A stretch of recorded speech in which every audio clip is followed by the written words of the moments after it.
The man I would love to see supplant Liz Cheney from her position as the House Conference Chair for the GOP, Jim Jordan, is saying that the votes are there within the Republican Party to get her out of that position. Okay, and the challengers who are lining up, I don't know, man. I don't know. We're going to take a look at Elise Stefanik, at least the one who got Trump's endorsement, which this is going to be the first endorsement that we're going to take a look at, and I'm not terribly happy about this. Once again, it's what we're hearing from the inner chamber, the people who are good people, who were around Trump to begin with, saying that there are a lot of stragglers that are there just in it for themselves and are just selling him a bill of goods and hoping he doesn't look into it much further than that. She's better than Cheney. Not by much. It's one of those late-breaking changes of hearts where they both arrived at the same point, Cheney and Stefanik, sorry. Their history haunts both of them, but where Cheney zigged, Elise zagged. I wish we'd have a better candidate to take the position, and who even knows if this vote is going to happen, but if it does, we should at least be prepared with what's coming down the pike. Let's get to what Jordan has to say. There are enough votes to remove Representative Liz Cheney from her position as House GOP Conference Chair, according to a top Republican member. Cheney, number 3 GOP member in the lower chamber due to her position, is facing pressure because of her continued attacks on former President Donald Trump. Representative Jim Jordan, where she was running for Senate, the empty position that has been left by the retirement of Richard Burr, I think. Regardless, there's an open spot there, but I think it's J.D. Vance who's going to be running in that spot as well, and he's a good man. But Jordan has aspirations of being governor of Ohio and then launching his presidential campaign from there, so I can't really hold this against him. And if he's going to be in the House for a little bit longer, that's not a bad thing either. I just wish he had a more prominent spot. Ranking member of the House Judiciary Committee summarized the problem during a Wednesday appearance on Fox News. You can't have a Republican conference chair reciting Democrat talking points. Yeah, exactly. You can't have a Republican conference chair taking a position that 90% of the party disagrees with, and you can't have a Republican Party chair consistently speaking out against the individual who 74 million Americans voted for. The caucus will likely gather next week to oust Cheney, according to Jordan. No confirmation of that yet, but if anybody knows about this, it would be Jordan. So it's not certain. You can kind of rely on this, but nothing's in stone yet. I think that for sure the votes are there, and I think it will happen, most likely next Wednesday. Cheney and Trump have traded barbs for months. Yeah, Cheney survived a closed-door vote in early February, but back then only 2 Republicans above her supported her, and now it doesn't look like there's many, because there's also a leaked recording. Maybe Kevin McCarthy was caught on a hot mic saying that he's about done with Cheney. She has very little support out there, and nobody is willing to stick their neck out for somebody who is the captain of a sinking ship at this point. So who really knows? Who really knows? House Republicans need to be solely focused on taking back the House in 2022 and fighting against Nancy Pelosi and President Joe Biden's radical socialist agenda. And Elise Stefanik is strongly committed to doing that. This is Lauren Fine, a spokesperson for House Representative Whip Steve Scalise. Scalise is the number 2 Republican in the House. Yeah, Steve Scalise is another guy who I'd love to see in this position, but that wouldn't be a step back from him or for where he's currently at. So that's fine. That's fine. But it's not him saying it. It's just his spokespeople saying it, that Stefanik's somebody who would be in the right direction as opposed to Liz Cheney, at least for right now. And if her change of heart is honest and true, then yeah, okay, that's fine. But I have questions that need to be answered in her past before I would give an endorsement. And this whole statement here kind of just reeks of neocon talking points. Need to fight against Nancy Pelosi and Joe Biden's radical socialist agenda. Ugh. You notice how Trump's statements, the ones that we've read lately, it's all radical leftist. There's a differentiation between socialist instead of hearkening back to the old Bushites where everything was, oh, a socialist agenda. It's defining the people. This was something that Trump was very good at, because if you could remember during the dying days of the Barack Obama administration, wouldn't even say the term ISIS, wouldn't even name the people who were blowing things up in the Middle East. And then Trump had a nickname for everybody, would consciously point out who they're going to be going after, naming them such, clowning on them appropriately. You remember Rocket Man in North Korea? Something he was very good at. But this statement leaves a lot to be desired. Something that Jim Jordan didn't do in his statement, at least in what he said on Fox News. Okay? He didn't mention who should be taking the spot. Maybe he said it during the entirety of the interview. That's totally fair. He could have done that as well. But maybe he has questions about this lady as well. And as you can see, this is from Politico. Politico actually did a pretty decent job of characterizing the situation. Donald Trump is called Elise Stefanik, whatever, fucking Eastern European last name. A new Republican star, a smart communicator, and perhaps his highest praise, tough. Well, she's gonna need it, and she's gonna need to answer a bunch of stuff. But the MAGA faithful aren't so sure, or our cherry-picked examples aren't so sure. Within minutes of Trump's endorsement of the New York Congresswoman for GOP chair on Wednesday, top MAGA voices erupted in anger. Top is a big mischaracterization. A rare break with the former president? Not really. A lot of people have been questioning his endorsements. I've been one of them. Marco Rubio, that one doesn't make a fucking lick of sense. Tim Scott, yeah, there's a whole list of them, and we'll have to go down them in the coming days. Or rather, as we approach 2022, when it makes more sense. Because we got to see how this is all fucking playing out, if this is not just a wolf in sheep's clothing scenario, as it's pointed out a little bit later. The Columbia Bugle, an anonymously run Twitter account with nearly 179,000 influencers. Ooh.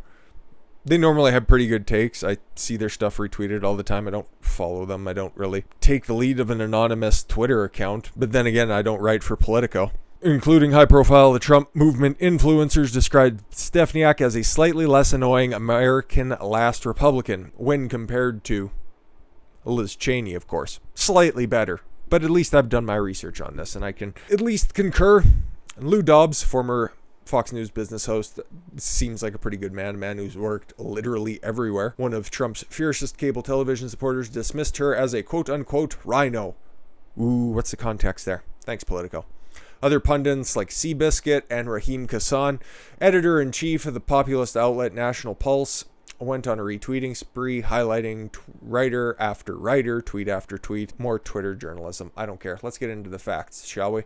This is why people should be, I guess, reluctant to support her. I got to give her at least the benefit of the doubt. This is from CNN, and they're purposefully trying to miscategorize her position, and we'll just get the good stuff out of the way to begin with, because she's not too bad. Endorsed a lawsuit to overturn the election. As you could remember, it was the Texas lawsuit against Pennsylvania and then the other states as well. She was one of the 126 House Republicans who signed on to that, along with Mo Brooks and Jim Jordan, of course, everybody who was there. You guys remember that lawsuit. We covered it extensively while it was there before the SCOTUS unceremoniously punted it because of mustanding. Anyways, voted to reject Biden electoral votes after the Capitol riot. Yeah, exactly. She stood up and voted to object to a couple of the states, and then once everybody lost steam, she was one of the other ones to peel off. So, won't necessarily hold that against her because everybody else folded like a deck of cards anyways. Alluded to false claims about Dominion. Yes, so like I'm saying, she was parodying most of the talking points, okay? Did she have a full and total change of heart? Don't know. It's impossible to tell at this point. Trump, or at least whoever is in charge of handing out the endorsements right now, seems to believe that. I'm not necessarily sure. Made false claims about votes in the Atlanta area. Well, we'll see if we ever get a full audit on that. Made false claims about Georgia's voter verification. Like what? Let's see. In her January 6th speech to Congress, Stefanik claimed that Raffensperger gutted signature matching and absentee ballots and, in essence, eliminated voter verification requested by state election law. True. So, no lies detected. Amplified baseless claims about ballots in Michigan. What? Noting the one flip that actually happened? Oh, but former Michigan Secretary of State Jocelyn Benson said a website that had 3,300 ballots were rejected in the state because they arrived after the deadline. Any ballot that arrived after the deadline, even the ones that were postmarked, yeah, we'll leave that for another day, but whatever. This is an older article, of course, and it's focusing on one very specific instance, but it is one of significant import because he figured out at that time there was a clean demarcation as to who are the trustworthy people and who are the untrustworthy people. 127 people in the House, I would consider trustworthy. About 10 in the Senate, you could consider trustworthy. Few notable exceptions, of course. But what is being pointed out, okay? What are the causes for concern? As you can see here, Molly Prince, who is the verified checkmark, who the Columbia Bugle was retweeting, and I just did everybody the favor of zooming in on this, of course. A reminder, Stefanik has voted to terminate the border wall emergency declaration. She did that. I don't like that. Against net neutrality. That's fine. That doesn't bother me one fucking bit. Net neutrality is a big scam anyways, and probably the topic for a story another day, because there's a big old fucking bundle of worms, which it was at the time very hotly contested, but it was also founded on a lie, like several other prominent influential articles at the times, or right now even 1619, against the Tax Cuts and Jobs Act. Yeah, you're going to have to answer for that one, because when the Trump tax cuts passed, she was one of the people within the Republican Party. She's never switched her party affiliation, but just her former Republican employers, she's going to have to answer for those as well. Voting against the Trump tax cuts, yeah, that one's going to sting, and that one's a little bit fucking weird. Voted for the Paris Climate Agreement. Again, was that in the beginning when it was first instituted, or was that when Trump pulled out of the Paris Climate Agreement? We're going to have to take a look at that, because I got questions for you. And for the Equality Act. Not too sure about that one, but I see equality and immediately my ears perk up on that one, but I don't want to condemn her for that anyways. And she says that she thinks conservatives should be more understanding of abortion. Again, I'm one of those guys who thinks within the first month or even the first trimester, that's fine, but anything later than that, you're not going to catch me advocating for that. So most of that stuff, yeah, you're going to have to answer for, but some of that stuff I don't necessarily think is that big of a fucking issue. But this is the big one right at the bottom. You might have done a little bit of reading ahead, of course. You all complain about McCarthy and Cheney not being MAGA. They voted with Trump 95.4% and 92.8% of the time, respectively. And that is McCarthy with a 95 and then 93 for Cheney. McCarthy has at least gone down to Mar-a-Lago and had a chat with Trump, so I'm not necessarily... I think he's kind of a little bit of a greaseball in the Lindsey Graham mold, but at the same time, a useful idiot is necessary. Cheney, not so much. She's just a full mask off, and it's quite a wrinkled disaster underneath. But here's the big part. Stefanik voted with Trump only 65% of the time.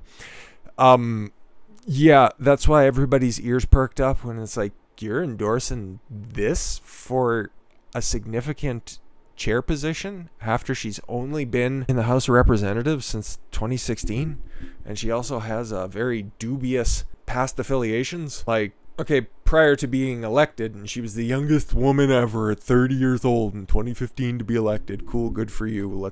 And then everybody stood up and clapped. Who cares?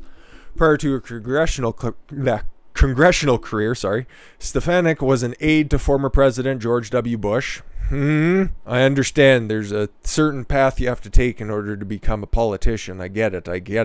And was in charge of debate preparations for Paul Ryan.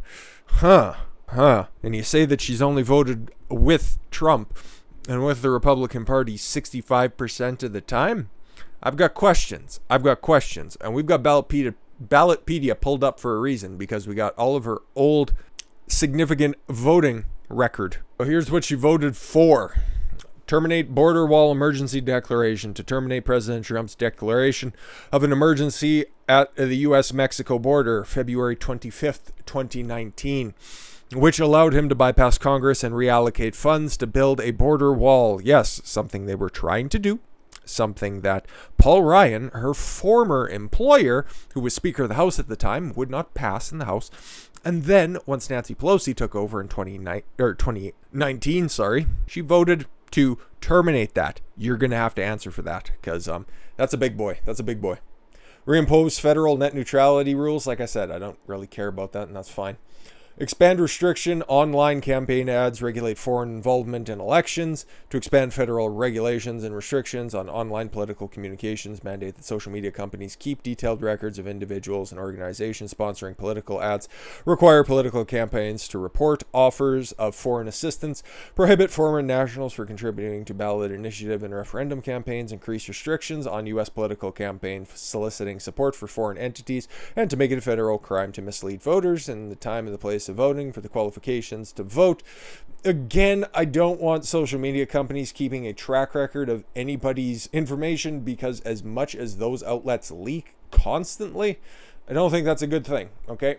I'd be willing to give her a tentative pass on that one, barring reading the rest of the bill, which could have been loaded with pork. So, pass. A little bit of a pass on that one. Mandate federal approval before some states can change voting practices. Voted against that, which is great. You don't need to have the federal government telling you what you can do at the state or civic level. Impeach President Trump for an abuse of power. Voted against that. Good for her. Impeach for obstruction of justice. Thank God. Direct President Trump to end hostilities against Iran. You fuck Iran. I don't really much care. Current situation of Iran. That's fine.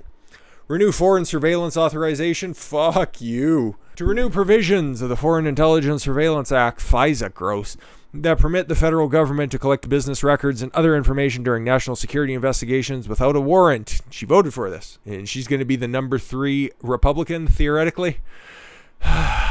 Provide federal aid for coronavirus economic impacts. Yeah, everybody and their mother voted for that, so I can't necessarily single her out as being one of the stupid people to be voting for that, but whatever.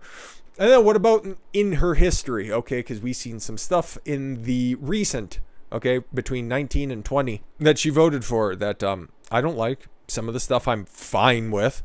The rest of the stuff I'm vehemently against. But what about the other stuff, okay? Agricultural Nutrition Act of 2018, whatever, voted for it, that's cool. Agricultural, second vote, okay. Securing American Futures Act, voted nay, it failed, okay. What's this one that you voted yay on? Kate's Law. Whenever I see a name attached to a law, I know it's some kind of a rights grab, so let's take a look. Proposed increasing criminal penalties for individuals in the country illegally. Oh, I've heard of this one. Who were convicted of certain crimes, deported, and then re-entered in the United States illegally. I think this was an illegal who came over. I think this was in San Francisco, and she was brutally raped and killed, and the guy wasn't deported. I would actually before that, so the bill passed 256 to 167. Yeah, okay. No sanctuary for criminal acts. You'll love to see it. American Health Care Act of 2017. Oh, to get rid of the individual mandate. That's fine. That's good. Here's a bigums. Here's a bigums. Voted nay on tax cuts. On Trump's tax cuts. Like was pointed out here. That one, I would love to know her rationale on that one. So yeah, that's the significance of her voting history. There's a whole bunch of other stuff that she passed that seems rather innocuous and really doesn't warrant pointing out specifically. But the ones that we did take a look at, yeah, you're going to have to answer for that. And I'm not that thrilled that she's going to be the number 3 Republican. And especially when we take a look at her finances, okay? Because congratulations to her. This was before her name really started to pop up. New York Representative Elise Stefanik shatters fundraising record for the first quarter. Yeah, okay, weird, especially considering where she got this money from, and that's how we're going to end this segment, of course. So she shattered the record with over $2.5 million cash on hand, considering she's not going to need re-election until we're 18 months down the road. I'm a little bit head scratchy on that one. Stefanik raised the total of $1.2 million between her campaign and her EPAC in the first fundraising quarter of the year. This will be the largest quarter one haul for off-year fundraising, as well as the biggest cash on hand for any congressional campaign in the northern part of the country. Over $1.2 million from her campaign, leaving the New York Republican with over $2.5 million cash on hand. Her average donation was $25 from over 30,000 donors, and 10,000 donors were first-time donors for the Congresswoman.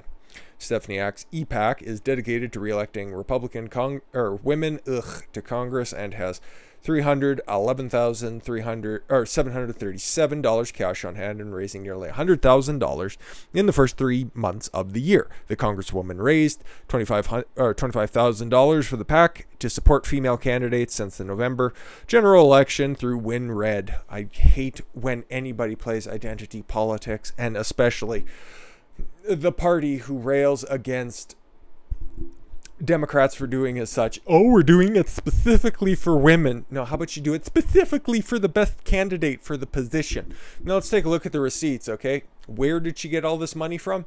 It's not great. L3 Harris Technologies, $21,000. It's a fairly bipartisan effort, okay?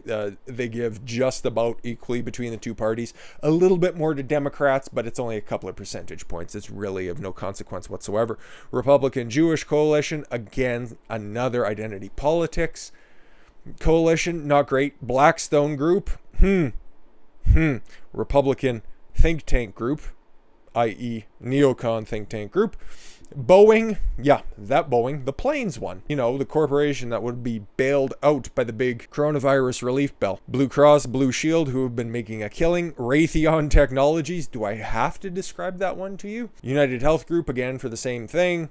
UPS, Amazon.com, these are not insignificant contributions, either $15,000, $15,000.